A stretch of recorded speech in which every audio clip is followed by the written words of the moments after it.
Hello student, welcome on my YouTube channel Classroom Study. How are you all? Okay student, आज का हमारा topic है discharge of contract. Okay, what mean by discharge of contract? As the name suggest, discharge means termination. तो एक contract है जो है वो कब टर्मिनेट हो जाता है. अब what mean bye termination here?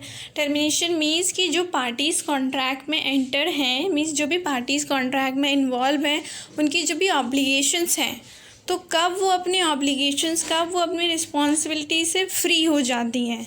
Okay, so that mean by discharge. Okay, और टर्मिनेशन ऑफ कॉन्ट्रैक्ट. सपोज़ कि जैसे आपने ऑनलाइन फूड डिलीवरी के लिए ऑर्डर प्लेस किया, तो अब वहाँ पर क्या है, आप दोनों कॉन्ट्रैक्ट में एंटर कर गए हैं. जो भी ऑनलाइन फूड डिलीवरी है, सपोज़ उबर ईट जो है आपका और आपने, तो कॉन्ट्रैक्ट हो गया है दोनों के बीच में. आपकी क्या ऑब्लिगेशन है? पेमेंट करना. कंपनी की क्या ऑब्लिगेशन है? आपको और डिलीवरी देना. ओके, तो कंपनी की क्या रिस्पॉन्सिबिलिटी है? आपको डिलीवरी देना, और आपकी रिस्पॉन्सिबिलिटी क्या है? पेमेंट करना. तो जब कंपनी आपको डिलीवरी दे देगी और जब आप पेमेंट कर देंगे, तो वहाँ पर क्या है, आपका कॉन्ट्रैक्ट डिस्चार्ज हो गया, क्योंकि आप दोनों ही अपनी ऑब्लिगेशन से फ्री हो गए हैं. बट सिमिलरली अपोजिट, कि सपोज़ कि आपने ऑनलाइन पेमेंट कर दिया है, लेकिन कंपनी ने अभी तक आपको डिलीवरी ऑफ गुड्स या जो फूड है वो नहीं दिया है, तो आपकी साइड से क्या है, कॉन्ट्रैक्ट डिस्चार्ज हो गया है, और कंपनी की साइड से अभी डिस्चार्ज नहीं हुआ है. जब कंपनी डिलीवरी दे देगी तो कंपनी की साइड से भी डिस्चार्ज हो जाएगा, कॉन्ट्रैक्ट जो है फुल कंप्लीट हो जाएगा, टर्मिनेट हो जाएगा. So let's see what is the meaning of discharge of contract here finally. Discharge of contract meaning है, discharge of contracts means termination of contractual relationship between the parties, and a contract is said to be discharged when the parties thereto are free from the task of performing their respective obligation as arising from the contract.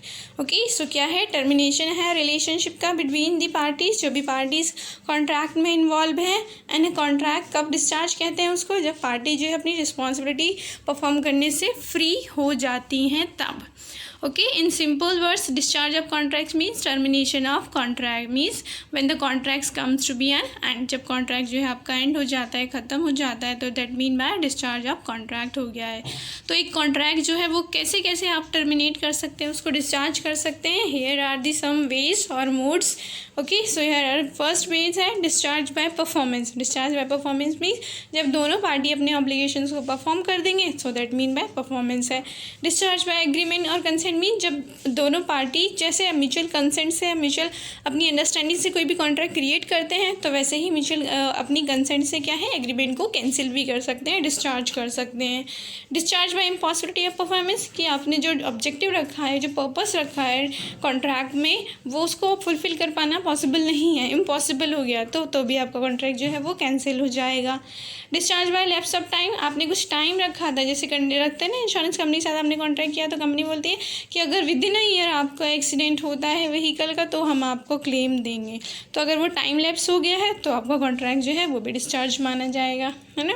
Then discharge by breach of contract. Breach of contract means party खुद ही अपना contract जो है breach कर रहे हैं. कोई भी आपने कंडीशन रखी थी उसको नहीं परफॉर्म करते हैं अगर कोई भी एक party, that mean by breach of contract. Then discharge by operation of law. Operation of law means कोई भी ऐसा रूल आ गया है, कोई भी ऐसा लॉ इम्प्लीमेंट हो गया है कंट्री में, जिसकी वजह से अब वो जो कॉन्ट्रैक्ट है उसको परफॉर्म करना पॉसिबल नहीं रहा है. So that mean by discharge by operation of law. Okay, हर एक पॉइंट को हम डिटेल में करेंगे. सो फर्स्ट है हमारा discharge by operation, discharge by performance. Okay, performance जो है यहाँ पर टू टाइप्स की होती हैं आपकी, actual performance and attempt to performance. Attempt to performance also called tender. First is actual performance. Actual performance में क्या होता है, जहाँ पर दोनों पार्टी परफॉर्म करती है. जैसे मैंने आपको एग्जांपल बताया कि ऑनलाइन फूड डिलीवरी जो कंपनी है आपको डिलीवरी ऑफ फूड दे देती है और आप पेमेंट कर देते हैं, तो वहाँ पर क्या है, दोनों पार्टी ने अपना ऑब्लिगेशन परफॉर्म कर दिया है. That is consider as a actual performance. Here is another example given. A and B enter into a contract of sale where A agrees to deliver certain amounts of wheat and B agree to pay certain amount of money in exchange. The contract will be said to discharge by performance when A delivers the wheat and B pay for it as agreed. Okay, then attempt to performance. As the name suggest, attempt to performance में क्या है, आप try करते हैं, attempt करते हैं perform करने का, लेकिन जो अनदर पार्टी है वो एक्सेप्ट नहीं करती है. सपोज़ कि जो ऑनलाइन फूड डिलीवरी कंपनी आपको डिलीवरी ऑफ फूड देती है, लेकिन आप एक्सेप्ट नहीं करते हैं, तो वो क्या है, अटेम्प्ट तो किया ना उसने आपको डिलीवरी देने का, तो दैट मीन बाय अटेम्प्ट। तो जो कुछ सिचुएशंस हैं, अगर कुछ कंडीशन सेटिस्फाई होती है ना, तब अटेम्प्ट टू परफॉर्मेंस को भी क्या है, परफॉर्मेंस माना जाता है। मीन्स फिर जो पार्टी एक्सेप्ट नहीं कर रही है वो बाद में जो पार्टी ने ऑफ़र किया था उसको क्लेम नहीं कर सकती कि आप अपना ऑब्लिगेशन परफॉर्म करो। Okay, so attempt to performance here where one party tried to perform his obligation but another party not accept the performance, this is called attempt to performance, also called tender। Okay, कुछ condition है, अगर ये condition satisfy होती हैं तो आपका जो attempt to performance है और जो टेंडर है उसको परफॉर्मेंस के इक्वली माना जाता है। इक्वली मतलब कि आपने ऑब्लिगेशन फुलफिल कर दिया है ऐसा माना जाता है, और जो पर्सन जिसने एक्सेप्ट नहीं किया था वो आपको थ्रू दी कोर्ट फोर्स नहीं कर सकता, एनफोर्स नहीं कर सकता है। सो क्या कंडीशन है इसके लिए? फर्स्ट है, it must B unconditional. Means कि आपने जो ऑफ़र किया है परफॉर्म करने का कॉन्ट्रैक्ट का वो अनकंडीशनल होना चाहिए। आपने कोई कंडीशन ना दी हो कि आपने सपोज़ ये बोला हो आपको फूड डिलीवरी कंपनी ने कि हम आपको डिलीवरी ऑफ फूड्स तब देंगे जब आप जो है हमसे एक और ऑर्डर प्लेस करेंगे तब देंगे। ओके, ऐसा बोले अगर, तो वो क्या कंडीशन लगाई है, तो ऑफकोर्स आप मना कर सकते हैं और इसके लिए एनफोर्स कर सकते हैं कंपनी को। Here is another example, A who is a debtor of a company B.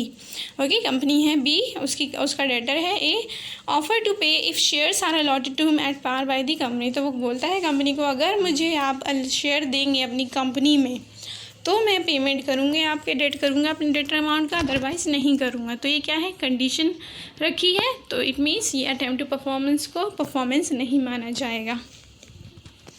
Then है, it must be made at proper time and place. हर एक चीज़ का टाइम एंड प्लेस होता है, तो एक प्रॉपर टाइम और प्लेस पे होना चाहिए। सपोज़ कि आपने बैंक से लोन लिया है, अब मैनेजर को आपकी सपोज़ कोई भी पार्टी थी उसमें आया है, तो आप वहीं पर उसको बोले लो अपना लोन अमाउंट ले लो, तो वो करेक्ट टाइम और प्लेस नहीं है ना देने का, तो ऑफकोर्स वो मना कर सकता है आपसे लेने के। तो फिर वहाँ पर वो बाद में आपको फोर्स कर सकता है कि आपने नहीं पे किया है। फाइन, सो क्या है proper time place? Example hair, example, A is a borrower of B. He offers him money to pay at marriage party. B is not bound to accept because tender is not made at a proper place and time. Okay, B जो है उसकी party में आया है और वो उसको offer कर रहा है लो अपना पैसा ले लो। ओके, तो वो मना कर सकता है क्योंकि वो करेक्ट टाइम और प्लेस नहीं है। फाइन, द नेक्स्ट है, it must be whole obligation. Whole obligation मतलब कि आप कोई जो कॉन्ट्रैक्ट है उसका सिर्फ एक पार्ट परफॉर्म करने का प्रॉमिस ना कर रहे हो, पूरा परफॉर्म करने का। सपोज़ कि ए एंड बी में दो हैं पर्सन, उन्होंने कॉन्ट्रैक्ट किया है मुझे 100 क्विंटल्स जो है आप वीट डिलीवर करोगे। ओके, फार्मर से कॉन्ट्रैक्ट किया मिस्टर बी ने कि मुझे 100 क्विंटल वीट डिलीवर करना। ओके, तो अगर ए जो है बोले फार्मर कि आप अभी सिर्फ 50 के जो केजी है वो ले लो, बाकी मैं बाद में आपको दे दूँगा, तो वो क्या है, पार्शियल बोल रहा है ना, तो मना कर सकता है मिस्टर बी उसको लेने से। अगर चाहे तो ले भी सकता है और नहीं चाहे तो मना भी कर सकता है। ठीक है, तो वो वैलिड माना जाएगा। तो कंडीशन ये कि मतलब आप पूरा पार्ट जितना कॉन्ट्रैक्ट का है वो सब परफॉर्म करें, अदरवाइज़ वो वैलिड अटेम्प्ट टू परफॉर्म जो है परफॉर्मेंस नहीं माना जाएगा। देन है next, if tender related to delivery of good, it must give a reasonable opportunity to the promisee for the inspection of goods. Okay, जैसे आपको पता है वीट आप डिलीवर कर रहे हैं मिस्टर बी को, सपोज़ कि होल कर रहे हैं अगर, तो आप उसको प्रॉपर टाइम देंगे ना ताकि वो चेकआउट कर सके कि जो आपने वीट दिया वो सही क्वालिटी का है या नहीं। ओके, जैसे जो भी उसकी एक्सपेक्टेशन है, जो भी उसने सैम्पल दिया था उसके अकॉर्डिंग है या नहीं। ओके, टाइम देना ज़रूरी है। अगर आपने टाइम नहीं दिया उसको चेक करने के लिए तो फिर वो वैलिड अटेम्प्ट टू परफॉर्मेंस नहीं माना जाएगा। ओके, और फ्यूचर में आपको दोबारा वो परफॉर्म करने के लिए फोर्स कर सकता है पर्सन को। देन है next, it must be made by person who promise to perform. और वही पर्सन आपको डिलीवरी ऑफ गुड्स दे, वही ऑब्लिगेशन परफॉर्म करे जिसने प्रॉमिस किया था। सपोज जैसे आपने ऑनलाइन फूड के लिए आपने जिस कंपनी का ऑर्डर प्लेस किया, सपोज जोमेटो को किया है तो जोमेटो ही देगी ना आपको डिलीवरी ऑफ गुड्स। ये थोड़ी ना कि आपको दूसरी कोई फूड डिलीवरी जो कंपनी है सपोज ऊबर ईट जो है वो दे दे, ऐसा तो नहीं कर सकती ना। तो वही पर्सन करे, अगर वो करती है तो उसको नहीं माना जाएगा valid attempt to performance. It must be made to the proper person, उसको ही दिया जाए, उसको ही अमाउंट पे करें, आप उसको ही डिलीवरी ऑफ गुड्स दें जिसके साथ आपने कॉन्ट्रैक्ट किया था, किसी और को नहीं उसके बिहाफ पर। देन है, if there are several joint promises and offer to one of them is valid tender. Okay, अगर सपोज जॉइंट प्रोमिस है ना, जैसे ABC मिलकर तीनों ने कॉन्ट्रैक्ट किया था आपके साथ कि आप उनको डिलीवरी ऑफ गुड्स देंगे, तो आप तीनों में से किसी को भी दे सकते हैं, या फिर आपको सपोज़ कि तीनों ने मिलकर आपको लोन दिया था तो आप किसी तीनों में से किसी एक को भी पे कर सकते हैं। जैसे पार्टनरशिप फॉर्म के केस में होता है ना, जितने भी पार्टनर्स हैं उनमें से अगर आप किसी एक को भी पे करते हैं का ऑफ़र देते हैं तो वो वैलिड परफॉर्मेंस ऑफ़र माना जाएगा, क्योंकि वो सब एक ही है, एक बिजनेस का ही पार्ट है। Then exact amount should be tender in the legal tender money. Okay, offer जो आप कर रहे हैं ना पेमेंट करने का वो वैलिड होना चाहिए, एग्जैक्ट अमाउंट होना चाहिए। जैसे यहाँ पर एग्जांपल है, tendering ₹500 currency note to the conductor of bus for a ₹10 ticket is not a valid tender. Okay, आप बस में जा रहे हैं, आपको ₹10 का टिकट लेना है, वहाँ पर उसको ₹500 का नोट दिखाते हैं तो ऑफकोर्स वो लेने से मना कर सकता है आपको, क्या बोलते हैं, कंडक्टर, और फिर बाद में वो आपको फोर्स भी कर सकता है कि आपने टिकट नहीं लिया है। सिमिलरली आपने मूवी में देखा होगा, फिर हेरा फेरी मूवी जो है उसमें अक्षय कुमार क्या है और टिकट ले वो लड़की को पेमेंट करने के लिए क्या ₹1000 का नोट्स उसको बार बार शो करता है, तो वो क्या है, एग्जैक्ट अमाउंट नहीं है। ओके, बाद में वो उसको फोर्स कर सकती है पेमेंट करने के लिए।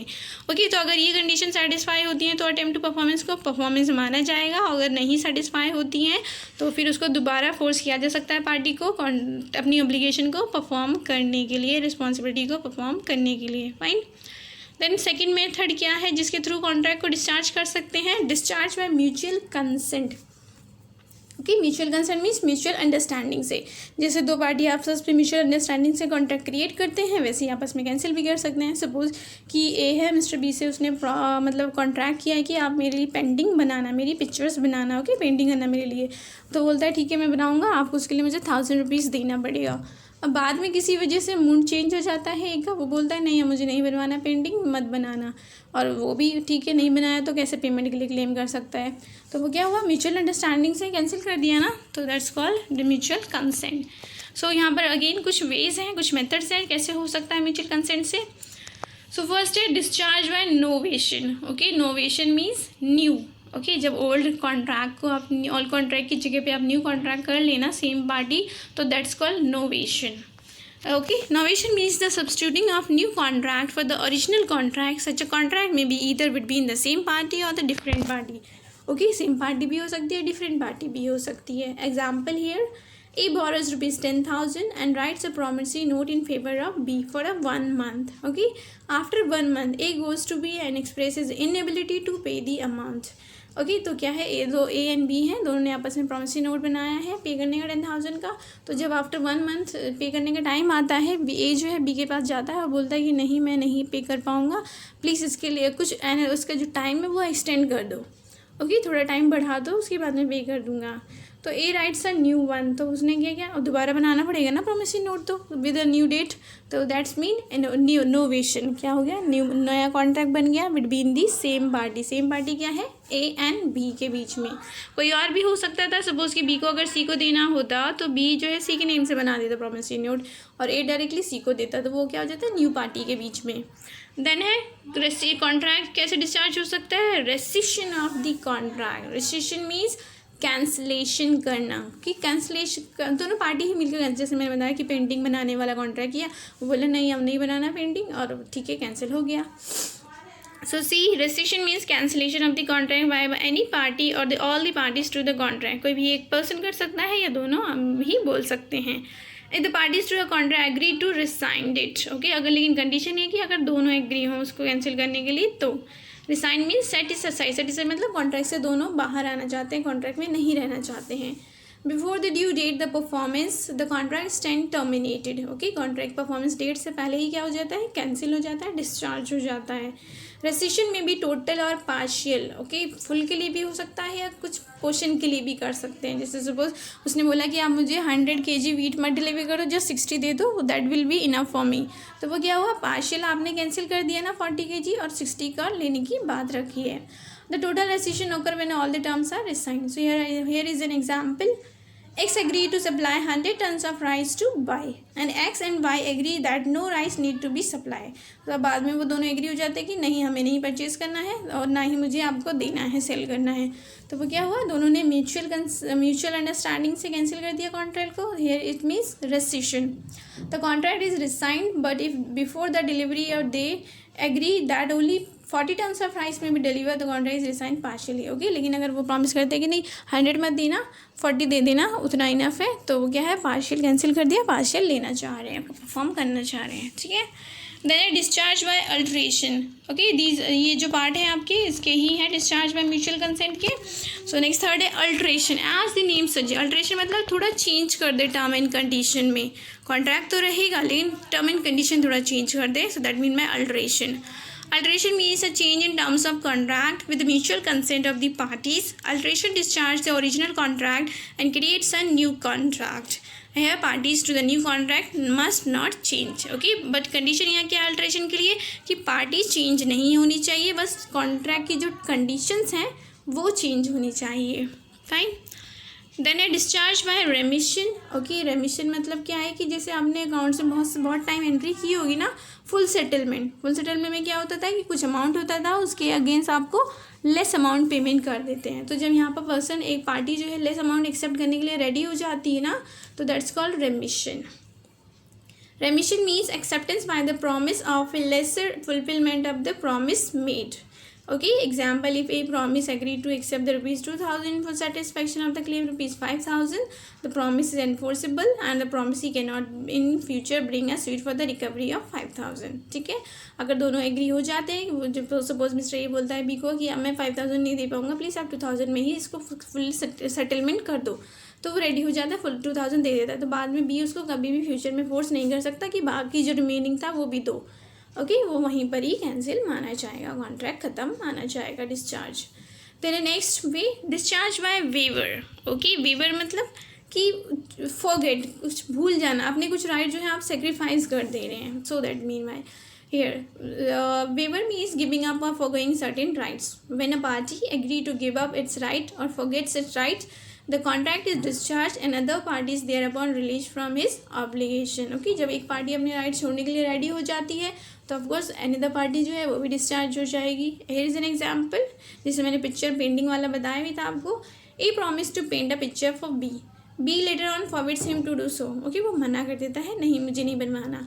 A is no longer bound to perform the promise and remission and waiver imply more or less the same. remission और जो waiver है वो सेम है, लेकिन यहाँ पर जो waiver है उसमें क्या है, पर्सनल स्किल होती है पर्सन की ना, अपनी खुद की स्किल यूज़ करता है। अब पेंटिंग तो वो खुद ही बनाएगा ना, जबकि रेमिशन में क्या था कि वो उसको लेस अमाउंट वो एक्सेप्ट करने के लिए रेडी हो जाता है। कॉन्ट्रैक्ट तो एटलीस्ट रहता ही है, और यहाँ पे क्या है, कॉन्ट्रैक्ट कैंसिल ही हो जाता है।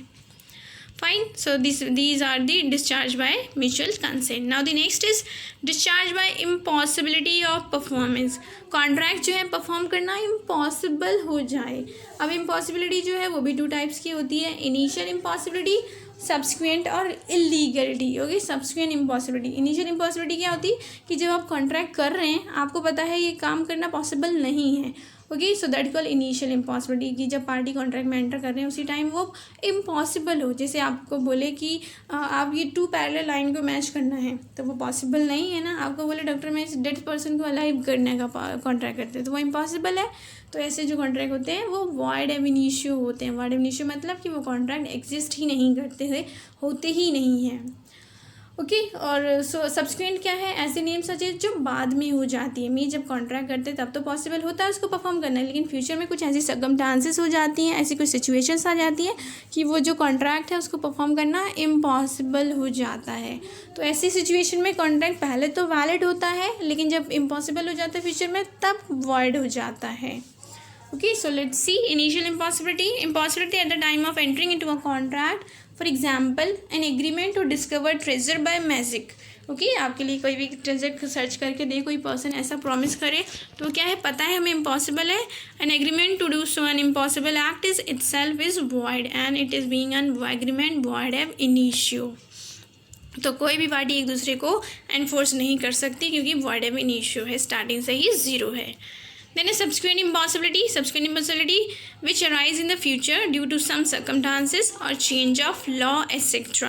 means contract becomes impossible after the date of contract due to some circumstances occur। कुछ ऐसी situations आ जाती है कि जिसकी वजह से फ्यूचर में परफॉर्म करना पॉसिबल नहीं होता। जैसे अभी आपका जैसे लॉकडाउन चल रहा है, तो इससे पहले क्या है, पार्टीज़ ने एक्सपोर्ट इम्पोर्ट का कॉन्ट्रैक्ट किया होगा आपको सदर कंट्रीज़ के साथ में, तो अब लॉकडाउन की वजह से पॉसिबल नहीं रहा ना, तो वो क्या बन गया आपका सब्सिक्वेंट इम्पॉसिबिलिटी। और फिर भी अगर आप कर देते हैं सपोर्ट एक्सपोर्ट इम्पोर्ट, तो वो क्या है, इलीगल भी माना जाएगा। So it is also called illegality. So here are some situation और सर्कमस्टांसेस जब जो है इम्पॉसिबल हो जाता है कॉन्ट्रैक्ट को परफॉर्म करना। सो फर्स्ट क्या है, destruction of subject matter. Destruction of subject मतलब कि वो मटेरियल, सपोज जो भी गुड्स है जिसके ऊपर आपने कॉन्ट्रैक्ट किया है वो डिस्ट्रॉय हो जाए। ओके, आपने प्रॉमिस किया था कि मैं तुम्हें अपनी कार पर सेल करूँगा, तो अब कार ही अगर सपोज एक्सीडेंट में डिस्ट्रॉय हो जाए तो वो क्या हो गया, सब्जेक्ट मैटर ही खत्म हो गया। जब सब्जेक्ट मैटर खत्म हो गया तो आपका कॉन्ट्रैक्ट को परफॉर्म करना भी इम्पॉसिबल हो गया है। So here is an example, A music hall was agreed to be let out for a series of concert on certain days. Okay, A ने क्या है, एक हाउस लिया है, किस लिए, अपने कॉन्सर्ट्स के लिए। The hall was destroyed by fire before the date of first concert. Now the contract becomes void. अब उससे पहले ही जो आपका हॉल है वो डिस्ट्रॉय हो गया थ्रू दी फायर, तो क्या हो गया contract now void. Fine, impossible. Then second है आपका फेलियर और अल्टीमेट पर्पस। आपका पर्पस ही ख़त्म हो जाएगी उसके लिए आपने ले लेते हैं। जैसे इसने जो हाउस जो है किस लिए लिया था, रेंट पर, ताकि वो कॉन्सर्ट कर सके। अगर सपोज़ कि उसका जो पर्पस है वही कैंसिल हो जाए, उसको नहीं करना कॉन्सर्ट, तो भी क्या है, कैंसिल माना जाएगा, डिस्चार्ज माना जाएगा। Then a discharge of personal incapacity of the promisor. Person incapable हो जाए या डेथ हो जाए, सपोज जैसे यहाँ पर है कि एक्टर के साथ प्रॉमिस किया था, किसी भी एक्ट्रेस के साथ कि आप मेरे लिए, जैसे डायरेक्टर करते हैं ना, प्रॉमिस बॉन्ड कर लेते हैं, जनरली एग्रीमेंट करते हैं पार्टी हीरो हीरोइंस के साथ कि आप नेक्स्ट ईयर तक मेरे साथ ही मूवी करोगे। तो अगर सपोज़ कि वो बीमार हो जाए, ओके, उसका एक्सीडेंट हो जाए या वो सिक हो जाए, इल हो जाए, तो क्या है, पॉसिबल नहीं रहा उसके लिए, पर्टिकुलर एक्टर और एक्ट्रेस के लिए उसके लिए एक्टिंग करना। ओके, तो वो क्या हो गया, इनकैपेसिटी ऑफ द प्रॉमिसर। और यहाँ पर क्या है, कॉन्ट्रैक्ट इम्पॉसिबल हो जाएगा। इन फ्यूचर इम्पॉसिबिलिटी हो गई ना, क्योंकि जब तो कॉन्ट्रैक्ट किया था तब तो वो सही था या person. Example, A contracts to act in theatre for the 6 month in consideration of sum paid in advance by B. On the several occasion A is too ill to act. The contract to act those occasion becomes void. Fine, तो void हो गया क्योंकि अब बाद में वो contract को perform करने के लिए कैपेबल नहीं है। देन है नेक्स्ट, कब हो सकता है future impossibility, change of law. There was an contract for the sale of trees. Okay, change of law मतलब कोई लॉ हो जाए, जैसे आपको बताया लॉकडाउन वाला मैंने एग्जाम्पल, वो बेस्ट है। या फिर अनदर एग्जाम्पल यहाँ पर है कि 2 पार्टीज़ हैं, उन्होंने कॉन्ट्रैक्ट किया था कि आप इस पर्टिकुलर फॉरेस्ट की मुझे ट्री सप्लाई करोगे। अब वो जो फॉरेस्ट है किसी, अगर सपोज़ कि स्टेट गवर्नमेंट के अंडर आ जाए, तो गवर्नमेंट ने क्या है, उसके ऊपर रूल इम्प्लीमेंट कर दिया कि कोई भी यहाँ से ट्रीज़ कट नहीं करेगा। तो अब जब आप ट्रीज़ कट नहीं कर सकते तो सप्लाई कहाँ से देंगे। ओके, तो वो क्या हो गया, आपका सब्सिक्वेंट इम्पॉसिबल हो गया। तो यहाँ पर भी अगेन आपका कॉन्ट्रैक्ट क्या है, फ्यूचर में सब्सिक्वेंट इम्पॉसिबिलिटी की वजह से वॉइड हो जाएगा। सो there was a contract for the sale of trees or for a forest. Subsequent by an act of legislature, the forests were acquired by the state government. The contract was discharged because it has become impossible to perform. Fine. Then outbreak of war. Outbreak of war means कि अगर आप another country के person के साथ अगर during the war कोई भी contract करते हैं तो वो क्या होता है, इम्पॉसिबल होता है। क्योंकि वॉर के टाइम में अगर 2 कंट्री क्या है, एनिमी हो जाती हैं, और वो एनिमी के बीच में कोई कॉन्ट्रैक्ट होता है तो वो वॉइड होता है। अब इसके एक्सेप्शंस भी हैं। एक्सेप्शन क्या है कि फ्यूचर में कुछ सिचुएशंस ऐसी हो जाती है ना, कॉन्ट्रैक्ट परफॉर्म करना पॉसिबल नहीं होता है, लेकिन कुछ सिचुएशन ऐसी हैं कि फ्यूचर में वो उसको इम्पॉसिबल नहीं माना जाता है। ओके, सो मीन्स क्या है आपका हेडिंग यहाँ पे, केसेस और circumstances where the contract is not consider as a subsequent impossible, और we can say exception of subsequent impossibility, और also can be say impossibility of performance is as a rule not an excuse of performance of a contract. Means impossibility जो है, future impossibility एक rule है माना, लेकिन आप इससे बच नहीं सकते ये कहकर कि भाई इम्पॉसिबल हो गया, क्योंकि कुछ सिचुएशन को इम्पॉसिबिलिटी के अंडर नहीं लिया जाता। क्या क्या कुछ सिचुएशंस हैं जिनको फ्यूचर इम्पॉसिबिलिटी नहीं माना जाता है। So here are the some examples और some situations. Here are the some cases where impossibility of performance is not an excuse. So first क्या है, difficulty of performance. Suppose कि जब आपने कॉन्ट्रैक्ट किया तो ईजी था वो गुड्स को सप्लाई करना, मीन्स आप चीपर प्राइस पे कर सकते थे, लेकिन अब वो सपोज कॉस्टली हो गया है सप्लाई करना, तो आपको मतलब ज़्यादा एक्सपेंसेस बियर करने पड़ रहे हैं उस गुड्स को सप्लाई करने में, तो आप ये नहीं कह सकते कि भाई डिफ़िकल्ट हो गया है अब मैं नहीं करूँगा। नो, आपको करना ही पड़ेगा। वो जो अननेसेसरी एक्सपेंसेस हैं या लॉस है वो आपको ही बियर करने पड़ेंगे। ओके, सपोज इंक्रीज और unexpected difficulty expenses do not as a rule excuse from performance. Example भी है, X contract with Y to send certain goods from Bombay to Delhi in September. Fine, दोनों ने प्रॉमिस किया है गुड्स डिलीवर करने का from Bombay to Delhi in the month of September, but in August transport companies went on a strike and the transport was available eight a very high rates. Okay, लेकिन उससे पहले ही first month में अगस्त में क्या है, transport company जो है वो स्ट्राइक पर चली गई हैं। अब ट्रांसपोर्ट ऑफकोर्स नहीं मिल रहा डिलीवरी के लिए, या जो भी मिल रहा है वो ज़्यादा चार्ज कर रही हैं।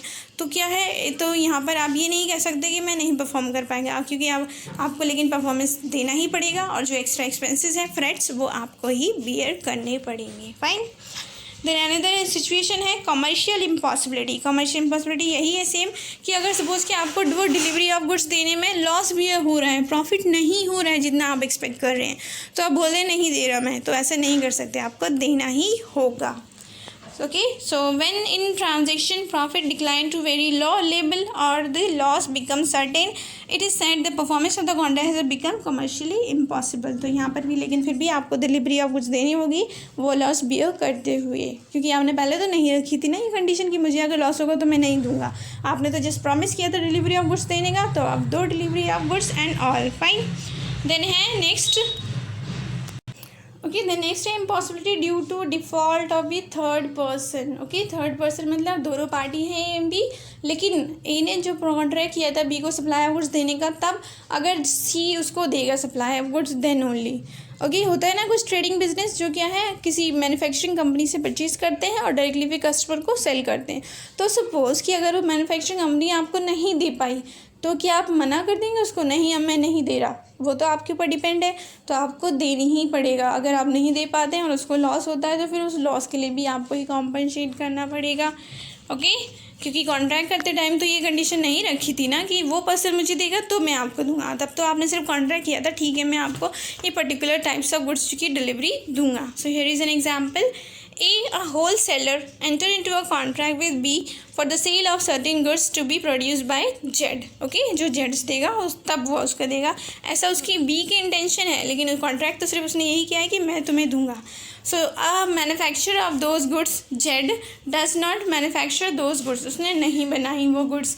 ए is liable to be for the damages, तो अब नहीं बनाइए तो वो देगा कहाँ से, और जब फिर उसको टाइमली सप्लाई ऑफ गुड्स ना होने की वजह से उसको जो लॉस बियर करना पड़ा है उसको कॉम्पनसेट करेगा B. Fine, then a strike and lockout. Strike and lockout means कि अगर सपोज आपके एम्प्लॉयज़ स्ट्राइक पर चले जाते हैं, आपका प्रोडक्शन नहीं हो पाता है, लेकिन आपने एक्सपोर्ट करने का प्रॉमिस किया है किसी कंट्री के साथ, तो क्या आप उसको ये बोलेंगे नहीं मैं नहीं दे पा रहा क्योंकि मेरे जो एम्प्लॉय है वो स्ट्राइक पर चले गए हैं? नो, आपको उसको देना पड़ेगा, क्योंकि आपने ये नहीं रखा था कंडीशन तब कॉन्ट्रैक्ट करते टाइम कि मेरे एम्प्लॉय अगर स्ट्राइक पर चले गए तो मैं नहीं दूंगा सप्लाई ऑफ गुड्स। ओके, आपको देना पड़ेगा कहीं से भी, और अगर नहीं दे सकते वो कहीं से परचेज़ कर लेता है परचेज़र, तो फिर उस एक्स्ट्रा एक्सपेंसेस को, एक्स्ट्रा डैमेजेस को आपको कॉम्पनसेट करना पड़ेगा उस पर्सन को। फाइन, देन है failure of one of the objective. Suppose कि कोई कॉन्ट्रैक्ट करते टाइम आपके बहुत सारे ऑब्जेक्टिव थे। ओके, जैसे आपने एक जो है रूम ही अगर रेंट पर लिया है तो आपका पर्पस है कि वहाँ पर आप रहेंगे भी, प्लस अपना कोई भी शूटिंग है वो भी करेंगे। तो अगर सपोज़ आपकी शूटिंग कैंसिल हो जाती है, अब नहीं शूटिंग करना है आपको, लेकिन रहने के लिए तो चाहिए ना फिर भी, तो आपको वो डिलीवरी ऑफ मतलब वो रेंट जो है वो देगा पर्सन, और आप उसके लिए पेमेंट करेंगे रेंट की। Fine, so these are the subsequent impossibility, जबकि उसको आप बच नहीं सकते, एक्सक्यूज़ नहीं दे सकते कि मैं नहीं कर सकता, पॉसिबल नहीं है आप कॉन्ट्रैक्ट करना। ओके, ये एक्सेप्शंस हैं आपके सब्सिक्वेंट इम्पॉसिबिलिटी के। नाउ दी नेक्स्ट मोड्स और वेज जहाँ पर कॉन्ट्रैक्ट आपका डिस्चार्ज हो सकता है by the lapse of time. Lapse of time होता है टाइम की कंडीशन रखते हैं, ये जनरली आपके इंश्योरेंस के केस में होता है, जैसे हेल्थ इंश्योरेंस करवाते हैं तो वो एक पर्टिकुलर ईयर के लिए होता है ना, कि इस ईयर में अगर आपको कोई भी डिसीज़ होगी तो कंपनी आपको क्लेम देगी। लेकिन अगर वो ईयर हो जाता है कंप्लीट और आपको कोई भी डिसीज़ नहीं होती है तो कंपनी आपको क्लेम नहीं देती है। तो वो क्या हुआ, कॉन्ट्रैक्ट आपके बीच में, क्लाइंट के बीच में और कंपनी के बीच में डिस्चार्ज माना जाएगा। Fine. Then the discharge by operation of law. Operational of means कि कोई भी ऐसा लॉ इम्प्लीमेंट हो जाता है जिसकी वजह से पॉसिबल नहीं रहता है। So first like bye death of the promiser. अब जिसने प्रॉमिस किया था अब उस पर्सन की ही अगर डेथ हो जाए तो फिर कौन परफॉर्म करेगा, तो नहीं है ना पॉसिबल करना कॉन्ट्रैक्ट को परफॉर्म करना, तो भी वो भी क्या माना जाएगा, कॉन्ट्रैक्ट डिस्चार्ज मीन्स कैंसिल माना जाएगा।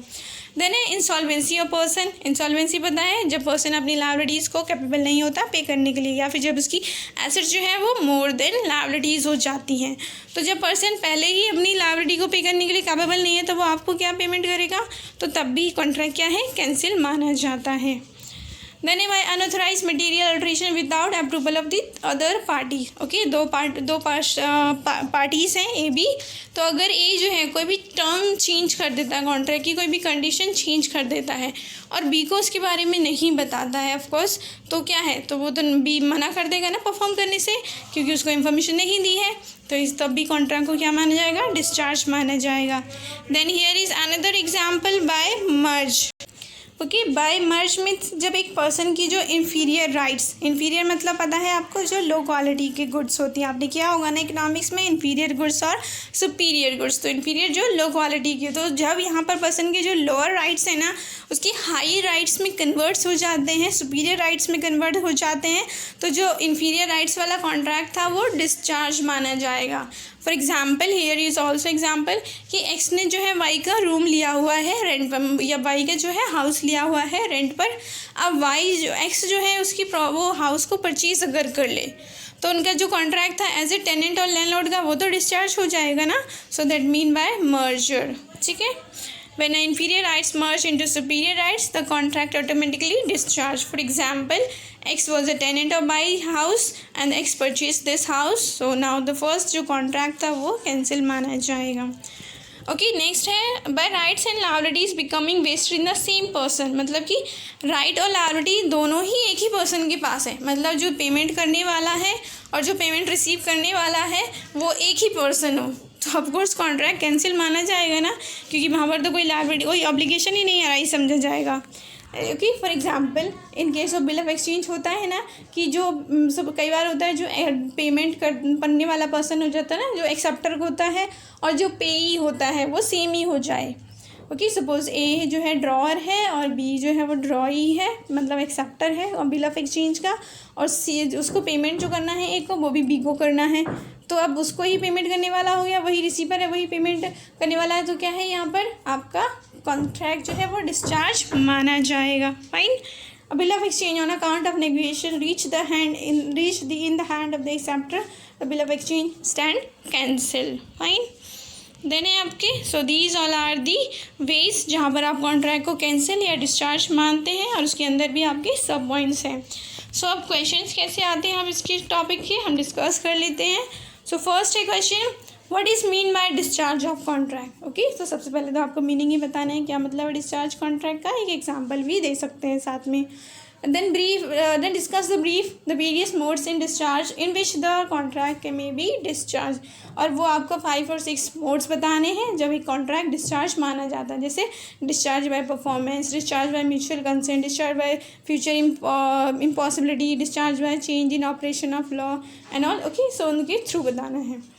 देन सेकेंड एग्जाम्पल है what you mean by attempt to perform और टेंडर। हमने किया था ना, परफॉर्मेंस जो है वो 2 टाइप्स की होती है, actual performance and attempt to performance also called tender. तो अटेम्प्ट टू परफॉर्मेंस का क्या मीनिंग है और उसकी कुछ कंडीशंस थी ना, कब उसको वैलिड माना जाता है, मीन्स कब अटेम्प्ट टू परफॉर्मेंस को परफॉर्मेंस के इक्वल माना जाता है। ओके, तो वो क्या कंडीशन है वो आपको एक्सप्लेन करनी है यहाँ पर। द नेक्स्ट क्वेश्चन है impossibility of performance is as a rule not an excuse for non performance of the contract. Okay, इसमें जो आपका सब्सिक्वेंट इम्पॉसिबिलिटी की जो एक्सेप्शंस है ना, कि कब आपका जो है फ्यूचर में इम्पॉसिबिलिटी को इम्पॉसिबल नहीं माना जाएगा। ओके, जैसे क्या था आपका कमर्शियल इम्पॉसिबिलिटी का, या जो है डिफ़िकल्टी हो आपको सप्लाई ऑफ गुड्स देने में, तो वो वाली जो सिचुएशंस हैं वो आपको यहाँ पर एक्सप्लेन करनी है। फाइन, आई होप आपको कॉन्सेप्ट क्लियर हो गया होगा फाइनली कि क्या है आपके डिस्चार्ज ऑफ कॉन्ट्रैक्ट का मीनिंग और कैसे हम उसको डिस्चार्ज ऑफ कॉन्ट्रैक्ट कर सकते हैं। ओके, तो अगर आपको वीडियो पसंद आया हो, आपको लगता है ये आपके लिए यूज़फुल है, तो वीडियो को लाइक करें और अपने अदर फ्रेंड्स के साथ शेयर करें ताकि उनके लिए भी ये यूज़फुल हो सके। ओके, और चैनल को सब्सक्राइब कर लें ताकि फ्यूचर में आपको इसी तरीके की यूज़फुल वीडियोस मिलती रहे। Thanks for watching.